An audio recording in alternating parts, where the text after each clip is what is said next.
বনি ইসরায়েলের এক ডাকাতের তওবার অলৌকিক কাহিনী। বনি ইসরায়েলের যুগে এক লোক ছিল যার নাম ইতিহাসে কেউ নিশ্চিতভাবে বলেনি, তবে মানুষ তাকে আবু হারিস বলে ডাকত।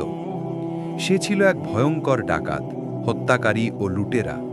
তার নাম শুনলেই মানুষ কাঁপত। মরুভূমির পথে কেউ চলাচল করার সাহস পেত না, কারণ শোনা যেত যে আবু হারিসের এলাকায় যায় সে জীবিত ফিরে আসে না। তার জীবনে পাপ ছাড়া আর কিছু ছিল না। সে শত শত নিরপরাধ মানুষ হত্যা করেছিল, ঘরবাড়ি পুড়িয়েছে, নারীদের অপমান করেছে। মানুষ তাকে অভিশাপ দিত, আর সে সেই অভিশাপ শুনে হাসত। তার বুকের ভেতর যেন কোনো দয়া বা বিবেক বলে কিছুই ছিল না। সে বলতো, এই দুনিয়াই আমার জান্নাত, কে থামাবে আমাকে? কিন্তু আল্লাহর পরিকল্পনা আল্লাহই জানেন। একদিন এমন এক ঘটনা ঘটল যা তার জীবনের গতিপথ পুরোপুরি পাল্টে দিল। ঘটনাটির সূচনা এক বিকেলে। সে মরুভূমির ধুলোয় ঢাকা পথে বসেছিল, হাতে তলোয়ার, চোখে ক্রোধ। দূরে এক তরুণকে আসতে দেখল। তরুণটি পরিপাটি পোশাক পরা, মুখে নূরের ছটা।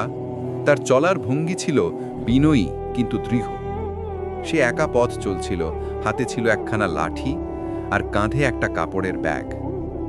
ডাকাতটি ভাবল, এই লোকটা নিশ্চয়ই ধনী, ব্যাগে নিশ্চয়ই কিছু দামি জিনিস আছে। সে তলোয়ার তুলে পথের মাঝখানে দাঁড়ালো।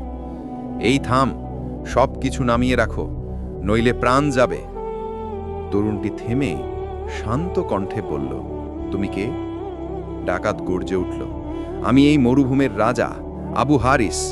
আমার সামনে কেউ দাঁড়ায় না। তোমার সব সম্পদ আমার হাতে তুলে দাও। তরুণটি হেসে বলল, আমি তো কোনো সম্পদ বহন করছি না ভাই। আমি আল্লাহর পথে রওনা হয়েছি। আমার সাথে কেবল কয়েক টুকরো রুটি, একটি পানির পাত্র আর আল্লাহর জিকির। ডাকাতের চোখে আগুন জ্বলল। সে বলল, আল্লাহর পথে? আল্লাহ যদি থাকতো তাহলে তোমার মতো লোককে আমার হাতে পাঠাতো না। তরুণটি মাথা নিচু করে বলল, আল্লাহ অবশ্যই আছেন ভাই, কিন্তু তুমি এখনো তাকে চিনো না।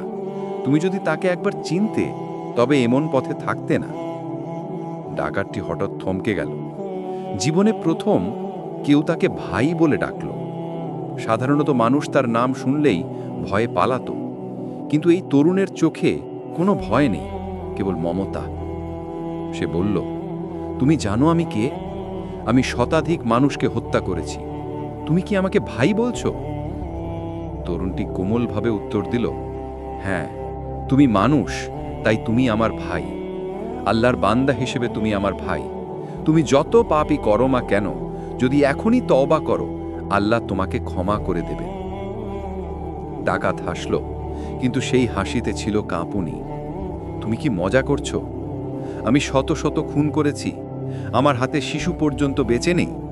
আমার মতো একজন মানুষকে আল্লাহ ক্ষমা করবেন? তরুণটি দৃঢ়ভাবে বলল, আল্লাহর রহমত অসীম। কুরআনে তিনি বলেছেন, হে আমার বান্দারা, যারা নিজেদের উপর জুলুম করেছ, তোমরা আল্লাহর রহমত থেকে নিরাশ হও না। নিশ্চয় আল্লাহ সব গুনাহ ক্ষমা করে দেন। সূরা জুমার আয়াত 53। এই আয়াতটি যেন তার হৃদয়ে তীরের মতো বিঁধল। প্রথমবারের মতো তার বুকের ভেতর কিছু নরম হলো, চোখে পানি এসে গেল। সে বলল, তুমি কি মনে করো আমার জন্যও ক্ষমা আছে? তরুণটি বলল, যতক্ষণ তুমি জীবিত ততক্ষণ তওবার দরজা খোলা। তুমি আজ যদি আল্লাহর দিকে ফিরে যাও, আল্লাহ তোমার সব পাপ মাফ করে দেবেন। ডাকাতটি চুপ করে বসে গেল, তলোয়ারটা মাটিতে ফেলল। দীর্ঘ সময় ধরে কান্না করতে লাগল। এত বছর পর তার চোখে অশ্রু গড়িয়ে পড়ল। সে কাঁপা কণ্ঠে বলল, আমি কিভাবে তওবা করব? তরুণটি বলল, তুমি এখনই এই স্থান ছেড়ে দাও।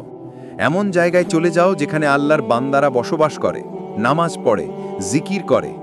তাদের সঙ্গ নাও, তাদের মতো জীবন শুরু করো। ডাকাত মাথা নুইয়ে বলল, তুমি ঠিক বলেছ, আমি এখনই যাব। সে তার পুরনো অস্ত্র, চুরি করা সম্পদ সব ফেলে দিল, এমনকি নিজের নামও আর ব্যবহার করল না। সে রওনা হলো এক শহরের দিকে, যেখানে ধার্মিক মানুষরা থাকত। আল্লাহর ঘর ও মাদ্রাসা ছিল সেখানে। তওবার পথে মৃত্যু। ডাকাতটি অনেক দূর হাঁটল। পথে তৃষ্ণা, ক্ষুধা ও ক্লান্তি তাকে জর্জরিত করল, কিন্তু তার মনে শান্তি। বারবার বলছিল, হে আল্লাহ, আমি তওবা করছি, আমাকে মাফ করে দিও। কিন্তু আল্লাহর কুদরত দেখো, গন্তব্যে পৌঁছানোর আগেই তার শরীর দুর্বল হয়ে পড়ল। একটা ছোট্ট মরুভূমির ঝোপের পাশে বসে সে শেষ নিঃশ্বাস নিতে লাগল।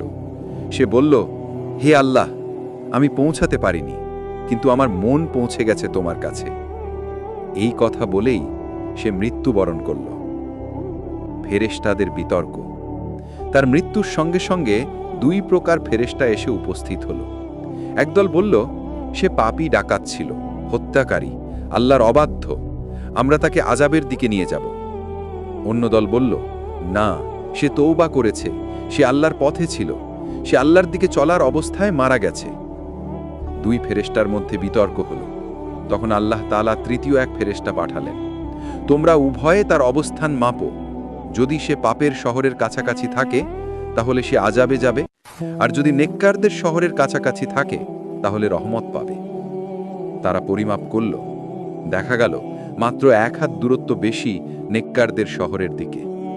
আল্লাহ তাআলা ঘোষণা করলেন, আমি আমার রহমতের মাধ্যমে তার হৃদয়কে টেনে এনেছি নেককারদের দিকে, তাই আমি তাকে ক্ষমা করলাম। সেই ডাকাত জান্নাতের অধিবাসী হয়ে গেল। ঘটনার শিক্ষা। এই ঘটনার মাধ্যমে আল্লাহ আমাদের শিখিয়েছেন, কোনো মানুষ কখনো এত পাপী নয় যে তার জন্য তওবার দরজা বন্ধ। যত বড় অপরাধী হোক, যদি মন থেকে তওবা করা যায়, আল্লাহ ক্ষমা করে দেন। তওবা কেবল মুখের কথা নয়, বরং বাস্তব কর্মের পরিবর্তন। আল্লাহর রহমত মানুষের কল্পনার চেয়েও বড়। ইমাম নাওয়াবী রাহিমাহুল্লাহ তার রিয়াজুস সালিহিনে এই ঘটনার কথা বর্ণনা করেছেন হাদিসের আলোকে। রাসূলুল্লাহ সাল্লাল্লাহু আলাইহি ওয়াসাল্লাম বলেছেন, একজন লোক ছিল যে 99 জন মানুষ হত্যা করেছিল। পরে সে এক আলেমের কাছে এসে জিজ্ঞাসা করল, তওবার সুযোগ আছে কি? আলেম বললেন, আছে। এরপর সে তওবার পথে রওনা হল, কিন্তু পথেই মৃত্যু এলো। তখন আল্লাহ তার প্রতি রহমত করলেন। সহিহ বুখারী, সহিহ মুসলিম। শেষ কথা, যে ডাকাত সারা জীবন পাপ করেছে, সেই শেষ মুহূর্তে আল্লাহর পথে রওনা হয়ে জান্নাতের যোগ্য হল। তাহলে আমরা কেন নিরাশ হব? আমাদের জীবনে যত ভুলই হোক না কেন, যদি আজ থেকে আমরা ফিরে যাই আল্লাহর পথে, তাহলে আমরাও সেই ক্ষমা পেতে পারি। তওবা মানে শুধু কান্না নয়, বরং হৃদয়ের পরিবর্তন, জীবনের নতুন সূচনা। আর আল্লাহ বলেন, নিশ্চয় আল্লাহ তাদের ভালোবাসেন যারা তওবা করে এবং যারা নিজেদের পরিশুদ্ধ রাখে। সূরা আল বাকারা 222 নম্বর। বনী ইসরায়েলের এই ডাকাতের গল্প শুধু ইতিহাস নয়, এটি এক জীবন্ত শিক্ষা। আল্লাহ কখনো তার বান্দার প্রতি দয়া বন্ধ করেন না। যদি একজন খুনিও ক্ষমা পায়, তাহলে তুমি আমি যারা তওবা করতে চাই, আমাদের জন্য আল্লাহর দরজা তো আরো অনেক বেশি খোলা।